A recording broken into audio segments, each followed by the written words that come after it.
Hello, Dr. Ben Galyardt here, and I would love to introduce you to how we're able to help so many people with their ADD and ADHD symptoms. When we start thinking about losing focus, not being able to pay attention in the classroom, daydreaming, being hyperactive, bouncing off the walls, getting in trouble at school, all these different symptoms that we're getting, it's really because that brain is out of balance, and not just the brain itself, but the entire body. And that's what I want to show you today, how we're able to figure out exactly where those imbalances are, what we can do to correct them, and how we're able to make the changes in people's lives to where parents come back and they're crying because they have had such a great change. The kids bring flowers for our technicians because they love the experience they've had. They know that they've created in them that ability to succeed in life. So a few things that we start looking at, we start with this triangle, this triad of health with the brain and with ADD. And what we start with on the top is the metabolic state. And this is very important because a lot of people will forget about this when they go, oh, we just need to do our exercises, we need to do train the brain, we need to give them a medication, all these different things. But the metabolic state is crucial for the brain getting better. So what is that? Well, the brain needs two things to function optimally. It needs oxygen and glucose are the fuel, and it needs activation. So the activation we'll talk about balancing the brain, but the oxygen and glucose are the two big areas that we have to look at. So is somebody anemic? Are they having blood sugar imbalances, highs or lows? Those are all going to be affecting the brain. What's their vitamin D level?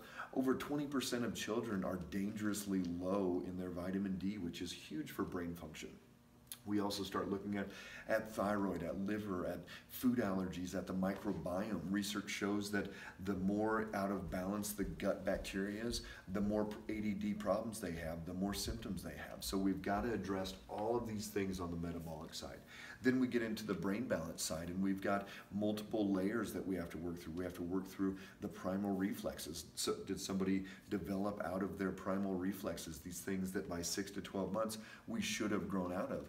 A lot of the kiddos that we work on, they still don't have those gone out of their repertoire. We also get into the cross-crawl patterns.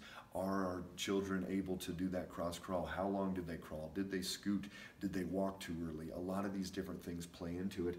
And then also the right and left side of the brain. So we should have proper communication, but then we should also not be too dominant on one side or the other. If we are, we can come in and give some very specific exercises to help build up that deficient side, help get them more equal, and that's going to bring a lot of clarity into their daily routines. And then we get into the foundation of what we look at, and that is the start is brain mapping.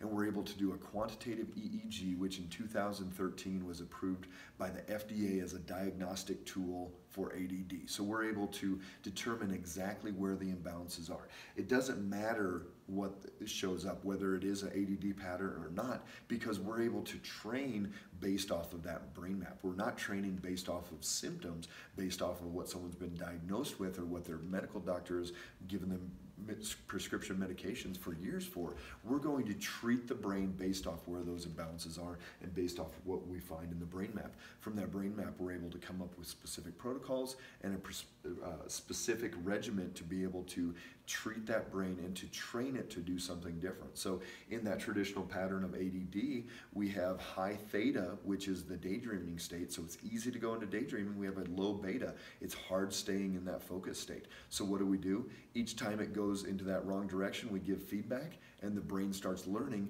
Don't go into those old patterns, learn this new skill.